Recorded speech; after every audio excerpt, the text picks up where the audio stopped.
Okay, Perek Yudal Posuk Aleph. We read that after the Meraglim, the spies came back.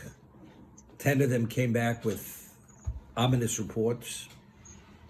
Only 2, Kolev and Yeshua, saw the same things, but their interpretation was totally different. But the people believed the 10 over the 2. Vatisa Koleido Vayidnu Eskolam. The whole congregation, they raised their voices and they Vayivku Kohom Balaylahu. Whenever we find the appellation Om means these are the ordinary people. Or when the Jews fail, they're referred to as the people.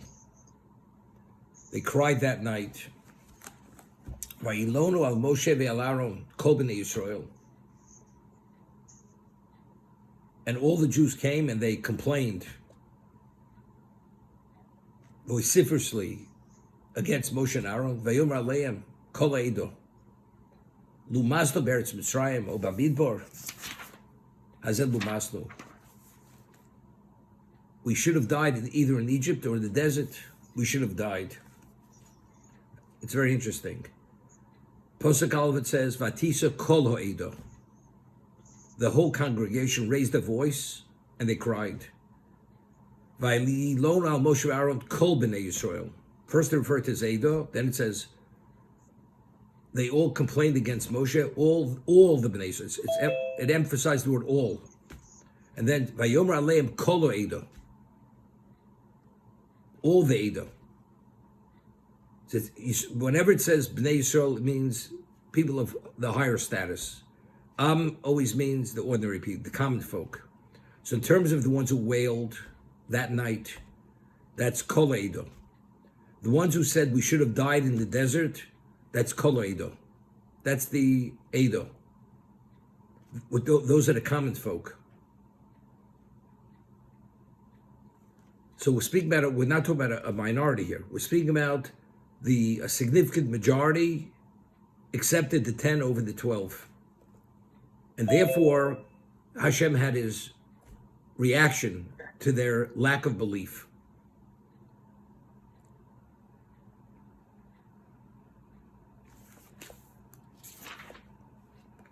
Why is Hashem bringing us to this land? Linpol b'cherev, to topple us with the sword, Noshenu v'tabiu lavas, our wives, our women, and our children will be, lavas will have no value for naught. Halo tov lono shuv Mitzrayim. It's best we should go back to Egypt. That will be best for us.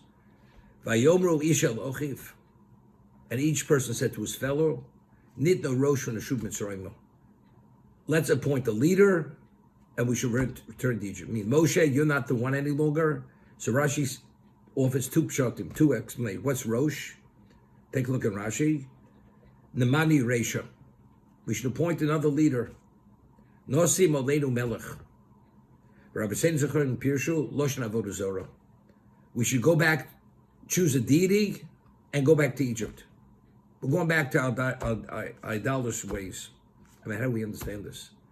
I mean, we're talking about over here, they experience Sinai, they see deities, their value is they have no independent value of God, they're just angels, which only function within, to the degree that Hashem allows them to function. And now that they feel that they're going to be killed, let's go back to idolatry, and we're going back to Egypt. I mean, what exactly? It's totally irrational. You know, a person realizes he understands the truth, and he says, let's go back there. Well, what are you going back there for? What's its value?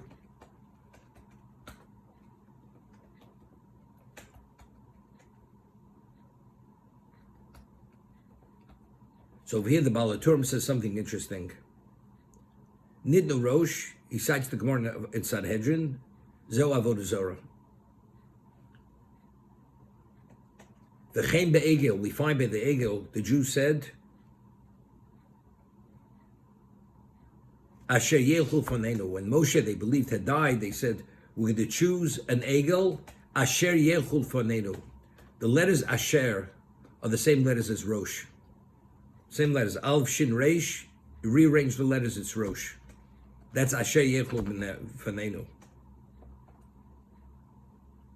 And while I'm speaking to what I'm thinking, when Moshe Rabbeinu, the Gemara says in Shabbos, Moshe Rabbeinu broke the Luchos, and after he broke the Luchos, Hashem says to him, Asher Shibarto, Yashakochacho Asher Shibarto. The word Asher is alluding to, I'm giving you a Yashakoach, that you broke the Luchos. Because if it wouldn't have broken the Luchos, I would have had to destroy the Jewish people. We're saying Asher is Rosh, alluding to idolatry. Asher Shibarto, Yashkoch Shibarto, that's the Luchos. That's the ultimate. You understand? Why did Moshe break the Luchos? Because they went to idolatry. And the idolatry was considered like committing adultery under the chuppah. And Hashem says, Asher Shibarto, Yashkoch Shibarto, and again, the letters Asher are the same letters as Rosh. I mean, Rosh could be God, and it could be the other end of the equation, or another reality, which is not a reality, is idolatry. Asher Shibarto, Yashkoch Shibarto. Because they chose another Rosh, because Asher and Rosh are the same letters as he says over here, therefore Moshe Rabbeinu broke the Luchos. So over here the Siforno says, they asked, Why does God take us into the desert to kill us with the sword? So the Siforno says, where did we sin that we deserved? We deserved to come to this point. Listen.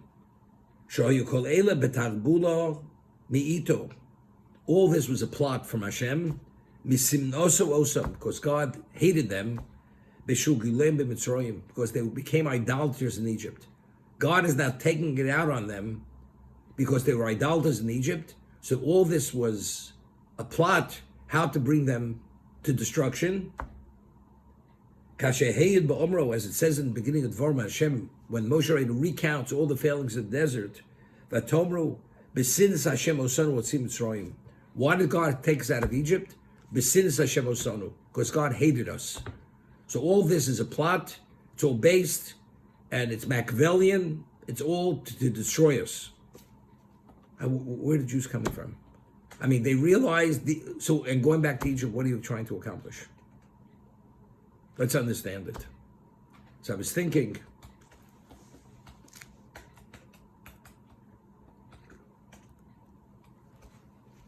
when did the bondage start in Egypt? The physical bondage. So I'd once mentioned, a Medrash Tanchuma says, after that generation passed away, that special generation, all that came down together with Yaakov, his family, that's when the bondage started, and the affliction and all the serious suffering. But why? So the Medrash says, the Jews said, we want to be like the Egyptians, and we're going to stop circumcising ourselves. That's what they said. We want to be like the Egyptians, and we'll stop circumcising ourselves. You know, the Greeks did not circumcise themselves. And those who Hellenized, they didn't circumcise themselves. And if they were circumcised, they did a procedure which caused them to appear as if they were not circumcised. It's called Moshe Horoloso. To draw the foreskin back, that it should cover the male organ. Because the Greeks, when they would perform in the Olympics, they performed naked. Because the Greeks, they worshiped the body. So they saw Mila as a desecration of the body. The body is the ultimate. So if the body has a foreskin, you don't destroy it. So therefore, that's why the Jews in Egypt, they were dressed. They didn't go naked. So if they didn't go naked, what do you mean? Let us be like the Egyptians that stopped circumcising themselves. What does that mean? It's not that displaying their their genitals, and everybody sees that they're circumcised. What is it all about? So if we go back to Rechaim HaKodesh that he had said based on the Zohar, what does the Orla represent? The Orla represents the evil of the Eitz Hadas. And Hashem gave Avram Avinu the mitzvah of milah, of circumcision, by removing that orlo, it's a tikkun. It gives us the ability to have the upper hand over that evil, to be able to have bechira. That's why God gave it to us. The moment you stop circumcising themselves, you're subject to the influence, and ultimately you lose your free choice. We said, just the Gemara says in Nedarim, that a non-Jew, an Arab, even though he's circumcised, he's still called an Orel, because the non-Jews are referred to as Arle Lev. They have a covering on their hearts. It's when we remove the outer covering that indicates that the person's at a level that the inner covering is removed. We gain a sensitivity, that we have a capacity to spirituality, which we don't have without the Milah.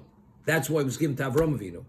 Avram Avinu was not at a point to be circumcised until he was 99 years old. You achieved a level of advancement in spirituality. Now you're ready to have that removed, and that's what he's given the mitzvah of Milah. For a non-Jew, it has no relevance. So the Jew said, we want to be like the Egyptians and not circumcise ourselves. You know what Hashem says? The Egyptians, until this moment, revered you, they loved you, and they vowed you. Now, those who loved you will become your arch enemies. Not only will they not respect you and revere you, they can enslave you and treat you worse than chattels. So that activated the shibud. That's exactly why the bondage started.